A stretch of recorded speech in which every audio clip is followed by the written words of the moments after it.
What's going on, guys? Welcome back to the channel. Welcome to today's video where we are going to start the cosmetic restoration of this car, and I am super excited because it is going to come out really good if I had to guess. Now, if you saw in the last video, I picked up this 86 IROC Z from somebody on Facebook Marketplace, and they were marketing it as just a regular Z28. When I actually got to the lady's house, I find out that it's an IROC, which is pretty cool. It is a 5-speed, and it was, being listed as an automatic, and it looked like it was sitting for a long time, and it had been. But what I'm going to do is go get this thing cleaned up right now. I'm going to get a whole bunch of degreaser, and I'm going to power wash it before I do it an actual wash and get it cleaned up. It's going to look really good. So, more importantly, we're about to get a little bit of weather here in northern Minnesota, and what I'm going to do is make sure that any water runoff that accumulates anywhere, or snow or anything, has somewhere to go so it doesn't come into the car if it's going to sit outside. So all the little weep holes and anything in here, like inside of here, is going to be all plugged up, and I want to make sure that I'm not going to get water sitting anywhere in the car and it's going to start rotting out or anything like that, because underneath it's actually pretty good. So the first thing we're going to do is announce the winner of last week's video, and the person actually guessed it right on the money out in the second comment. So congratulations to Joey. I paid $2,800 for the car. Personally, I feel like that might be a little bit much for it now, and I may have made a mistake and overpaid for it, but with it cleaned up and running better, I've got maybe $100 into it total, as far as paying for the car wash and oil and just little odds and ends. I might have $100 into it, and I think it might be worth $3,500 or $4 grand right now just as it sits. So hopefully it's going to get better and better, as inexpensively as I can make it, but there's going to be a point where it's going to need some money put into it. So congrats to Joey. I'll get those stickers mailed out to you. I'll drop a comment and shoot me an email where I tell you to send it. So congrats to you, and thanks for playing. Here's a quick view of what's going on with the car. It's just generally grimy and dirty. There's mold and moss growing everywhere on it, and I think the result's going to be pretty good just cleaning it up. So I'm super stoked on it. Once it's clean, I'll pull it inside and I'm going to do a full interior detail and get it cleaned up and shining, and I think it's going to be a whole new car. So I'll go for a quick ride. I'm going to pick up my dad. He's going to give me a hand do all this at the car wash, and we'll see you guys in the car.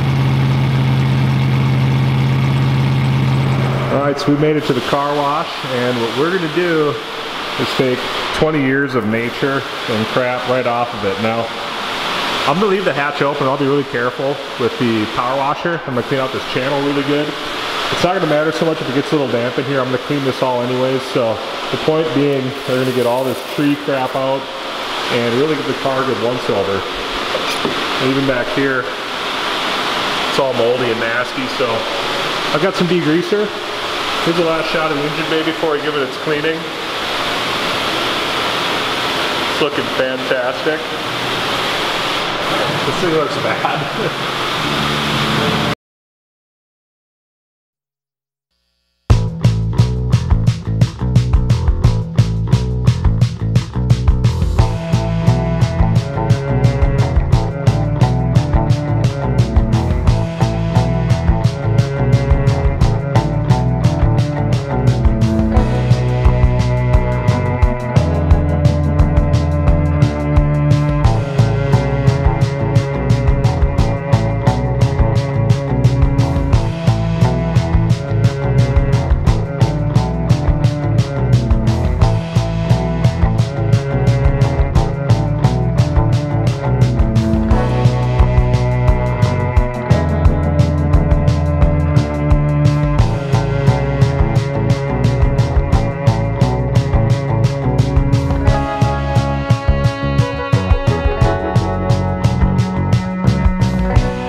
washing it. I haven't even done a hand wash or anything else, just power washing it. It looks white again. Under the hood, it's no longer black, which is a good thing, and the engine bay is pretty good. So I was really careful on the engine. I'll do some hand washing on it with just like garden hose rinse pressure. I don't want to get the alternator or distributor or carb wet or anything, but overall, for like 30 bucks in power washing tokens, we've got a much better start to a car. So we'll get the car out of here and we'll head home.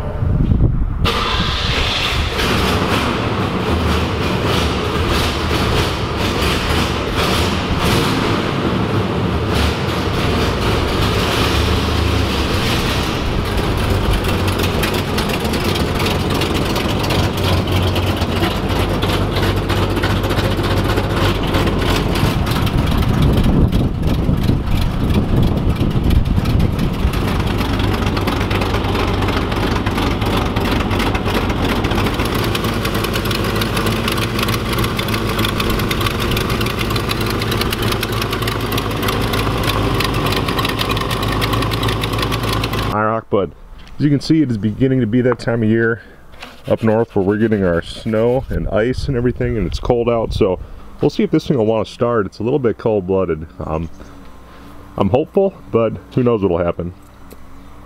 So let's get this thing warmed up. We're gonna go for a little cruise.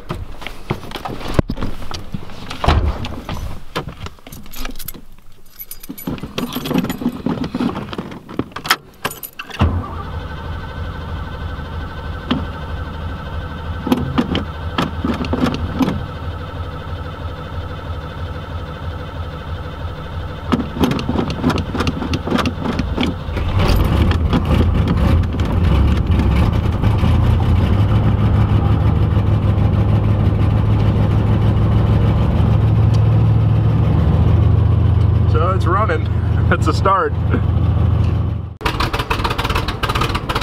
So I think there's something wrong with the choke on the car. It really doesn't like to start until you get it spinning quite a bit and get a whole bunch of gas into it.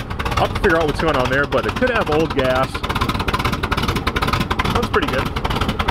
The car could have old gas in it, a combination of old gas and not running real good. I don't know, it's a little bit soon to tell because it has been sitting. So the other night I did get some 91 and seafoam into it, into the fuel system and the crankcase, so hopefully it's going to run a little bit better over time. But we'll hop in the car and get out of here.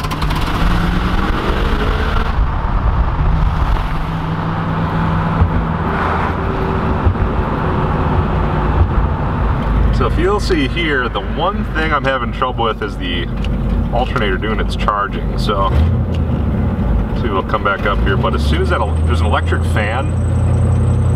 This engine has an electric fan, and whenever that thing kicks on, intermittently, it just bogs down the whole charging system. So if I've got like the HVAC stuff going in here, and that fan kicks on, it really bogs down the motor. So I've either got a bad battery, bad alternator, or both. I don't really know what yet, but that's the one big problem that I think I've noticed so far as it driving goes. But I put about 10 miles of twisty roads on the car, and it seems to be running better and better. I didn't have to pump it too many times or anything like that to get it started this time, so it seems to be liking this driving. It's been sitting for quite a while, and I think getting some fresh gas and seafoam through the fuel system is going to help a lot, amongst other things like a tune-up and all that. But we'll get to that in another time. I want to go home in it now after I go take a little coffee break and check out the state park a little bit. And I'll be taking the seats out, and we'll start working on it and really cleaning up the inside, because back here it looks like I've got some mold and mildew, and the car basically is just funky. This is about as Joe Dirtish as it gets too. I couldn't pin it up. I almost ripped this whole thing out before I ended up going for the drive, because in my opinion, no headliner is better than that headliner. So I'll see you guys back at the shop.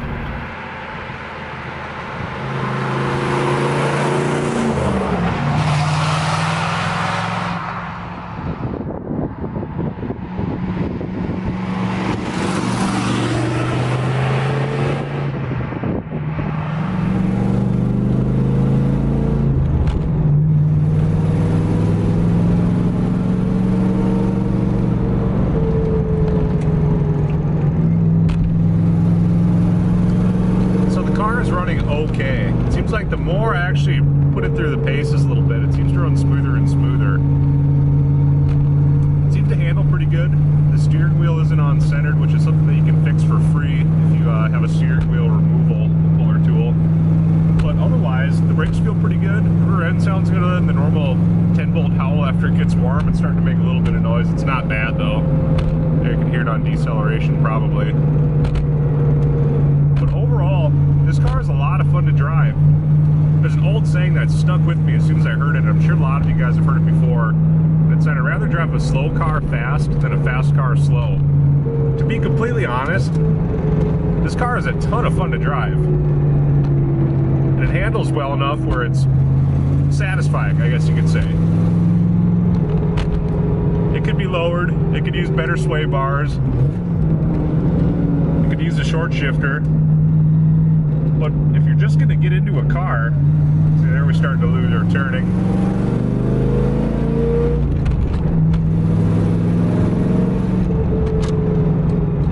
But if you're just gonna get into a car to go have some fun wheeling in it, something like a Fox body or an IROC is a really, really good option. Even though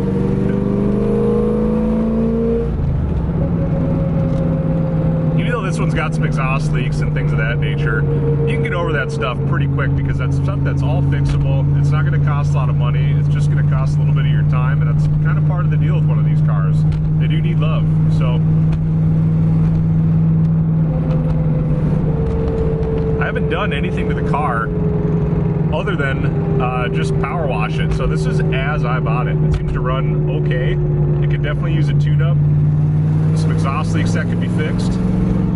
So it's not perfect, but I didn't go into it expecting it to be perfect. You gotta remember, it's a $2,800 car, and for it to do what it's doing right now without really missing a beat, that's not, you can't really complain.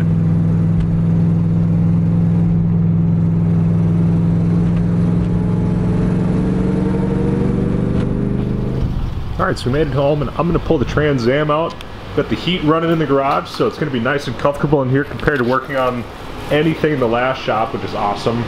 Got a pretty good sized furnace in here, and being it's getting colder out, I'm going to be using that thing a lot. So we'll get this car out quick, probably annoy the neighbors a little bit, but I got to make some room in here. So here's a cold start of the Trans Am.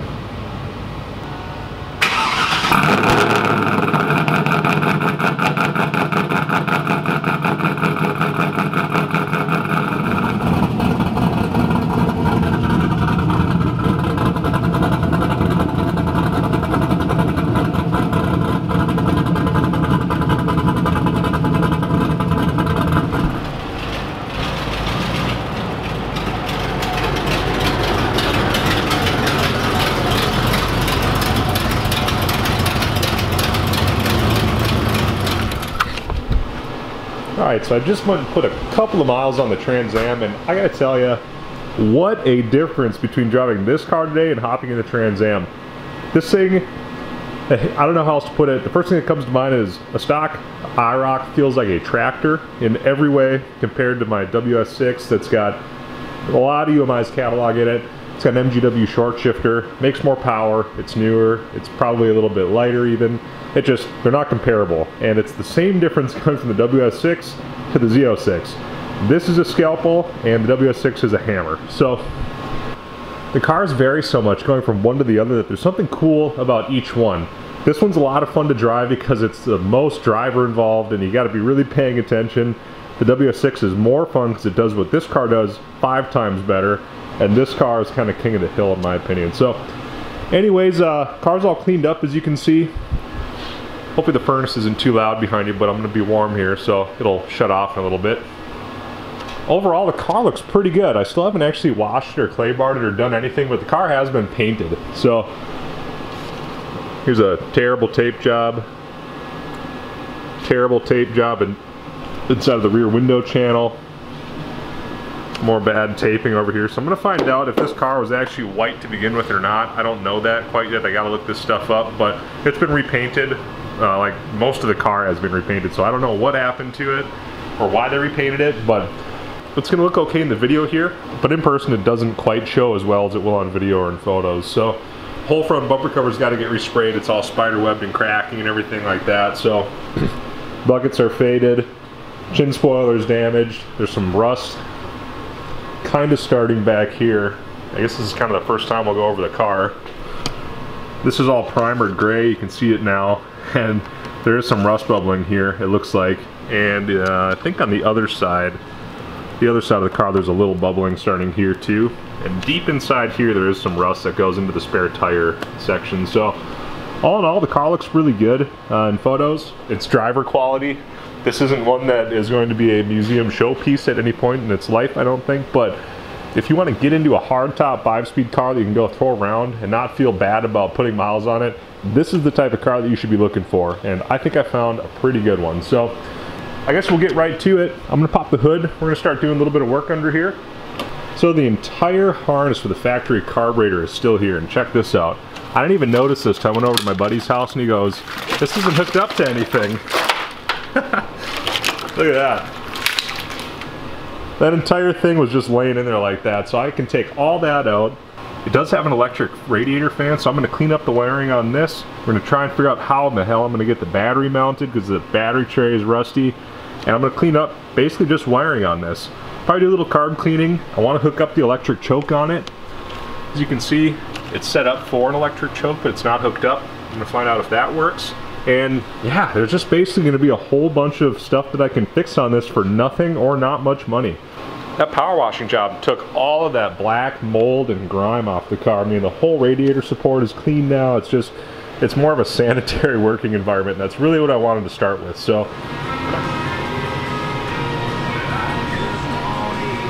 it's pretty neat. You can see right through that. So that is junk. And I'm going to try and take this housing off, I guess, but it's pretty corroded, so I'm going to stuff some towels in there. I'm going to carb clean the carburetor pretty good and just give it a better start. So that's what I'm working on. I'm going to try and find a decent price on an air filter housing and just clean it up a little bit because I think this thing's been sucking in foam for quite some time, and that's not what you want. So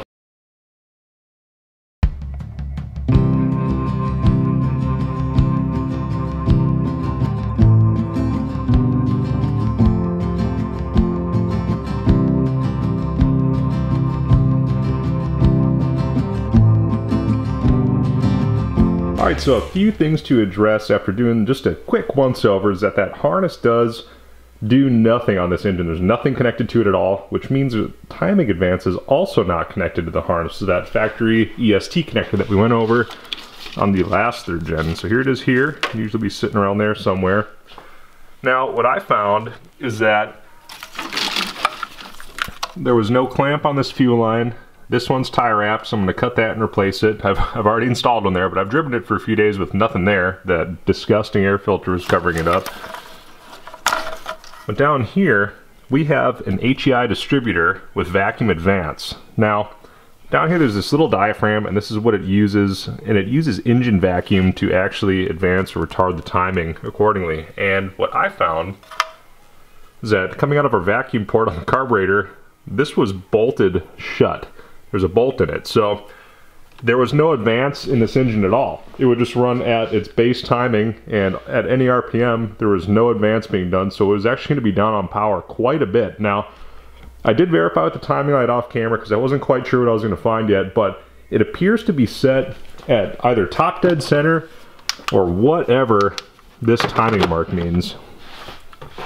See if I can get you a view of it here. Of course, it's down in the darkest part of the engine, so there's our timing tab down there, and I don't know what any of that means. It almost looks like it's cut even. Whether the timing advance should be the dip or on the peak.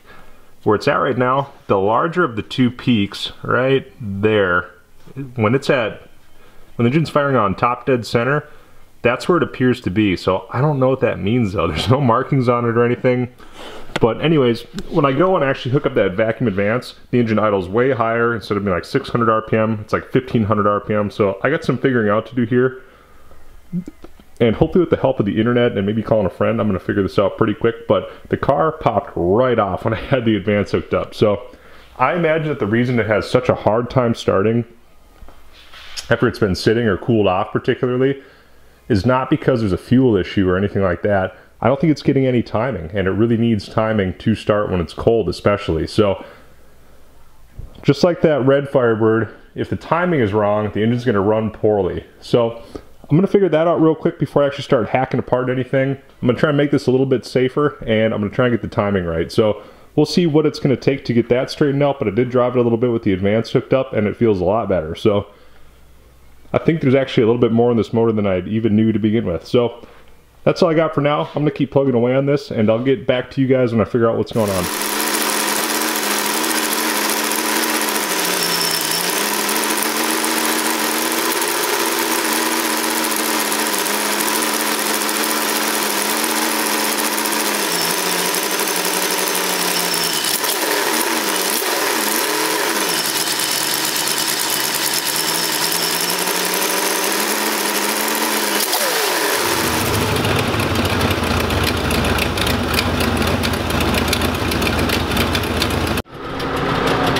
So right now the electric fan is on.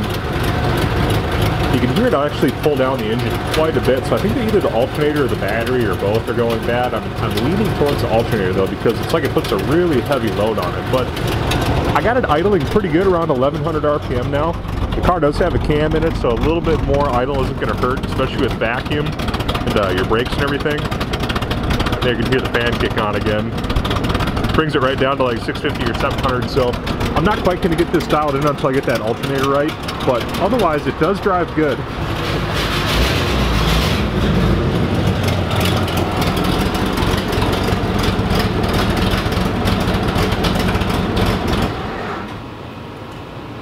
Alright, so it is the next day, and I finished up a little bit late last night, but I did do a little bit under here just now. I just wanted to make sure that this cheapo carburetor lid or air filter, whatever, was going to actually fit. I reused the stud that was in my foam Pro Flow one, so I'm going to throw all that away. And now we've actually got a decent filter in there, and it, you know, there's not much to say about it. It's really putting lipstick on a pig. But if you have any ideas on what to do with the valve covers, drop a comment down below. I've got half of mine to try and like sandblast and just paint them or something, but they're really corroded. And they're inexpensive enough to buy new that I might just get a set of black ones to kind of match it, and it'll clean it up just a little bit. Not that there's much to look at here, but it's better than nothing. So next thing I'm going to do on the car is an oil change. The oil in here is quite a few years old and there's a lot of miles on it, so what I'm going to do is just go ahead and change it real quick. So let's get the car up in the air and put some fresh oil and a filter on it.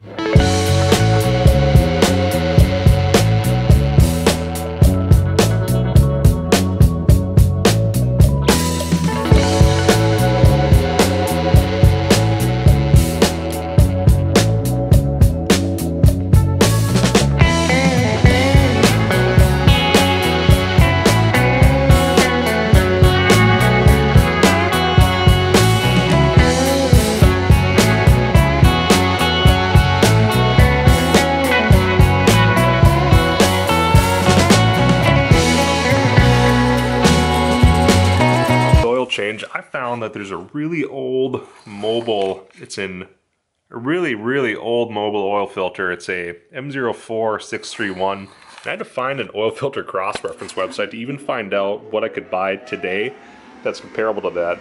There's no info about that one anywhere online, so it's probably pretty old, but I could cross-reference this to the AC Delco PF1218 oil filter, and this fits Chevy trucks. Now, the oil filter that I'd originally bought was a Delco to fit this engine, assuming it might still be a 305, and it would have fit, but it was about half as big as the one that I actually had to go back and buy. So I'm gonna look on the back side of the passenger side cylinder head and just see if I can see anything, if there's 305 or 350 or 50 or 57, and just try and find out what this engine is, because I don't know, but it might be a truck engine. So I got all the oil out. I'm just gonna clean up under there a little bit and try and clean up the transmission some with brake cleaner and just try and do the best I can, but it kind of is what it is down there for now.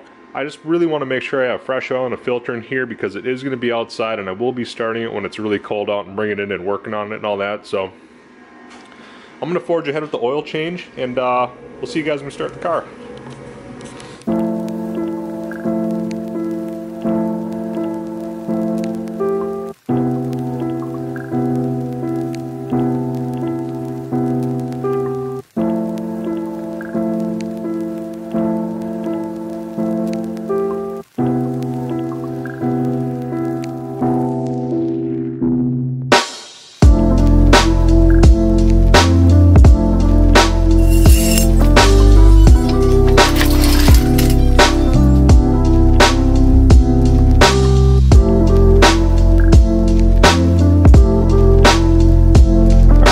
ended up having a little bit of a victory off camera too. The turn signal and running lights on this side of the car weren't working. So I measured about 1.5 volts at the socket. It was going down over time. So I'd turn the light on to be like 3 volts, get on to 2 volts, 1.5 volts, and kind of hover around there. So I ended up pulling that bulb out. No dice, that bulb was burnt out, but it wasn't the culprit, neither was the socket. This bulb happened to be burnt out too, so I pulled it out just to see kind of what might be going on in there. And this bulb is chock full of water. One of the elements in here is burnt out, and I presume that the turn signal one is still good. So I was getting a lot of resistance in this housing. I replaced the bulb, and I got turn signals and running lights now. So just a little bit of time, saved a whole bunch of headache, and now I've got some running lights, which is awesome. So check that out. They both work now, as do the running lights over here. And I actually have working turn signals on both sides now, which is really cool because up until now, I haven't. All the rear lighting works on the car. So nothing seems to be burnt out here. The turn signals work.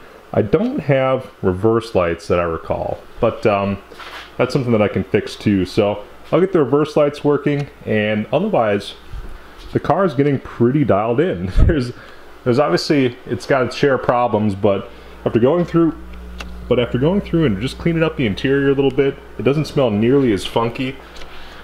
I'm gonna have to get a new headliner kit, probably from Hawks Motorsports. They're a few $100, so I'm not sure if I'm gonna do it or not yet. The car is rougher than I'd hoped overall, but it's slowly coming together. Now, I'm gonna take one more quick peek off camera and see if I can figure out what engine is in this car to finish out today's video, and we'll pick up if I figure it out or not. I guess you'll be the first to know. But what I found, and here's a couple of images of the pictures I took. It'd be really hard to film on the back of the engine, but this is in fact like a 1974, some sort of light truck or passenger car, 350 small block. That's the most likely thing that it is. It's a Saginaw engine, and here's a couple images of it to show you why I think that. You can look up the casting codes yourself. That's what it comes back to. I did a whole bunch of homework on it, and it does make sense because it does feel like it runs pretty strong. It's not anything like a 305, and I should know, as I've had a dozen of them with a 305, and that is the most gutless motor you can have in one of these. I'm sorry, might be controversial, but they made like 160 horsepower when they were new. They're just the worst. So this one runs pretty good. It does have a little cam in it, and I think once I get the choke all hooked up and it tuned up just a little bit, it's going to be a good running little motor. I bet she makes like 200 horsepower or so to the wheels. It's what it feels like. So if you've got buddies that have third gens, or if you have one, you are not going to want to miss what's going to come out in one of the next 2 videos probably. I'm working on a new product for these cars from a very well-known company, and this will be the first car with one of them on it. So I'm really hyped for it, and you're going to like it too. So give it a thumbs up if you're interested in seeing that kind of thing. But until then, take care, and we'll see you guys in the next video.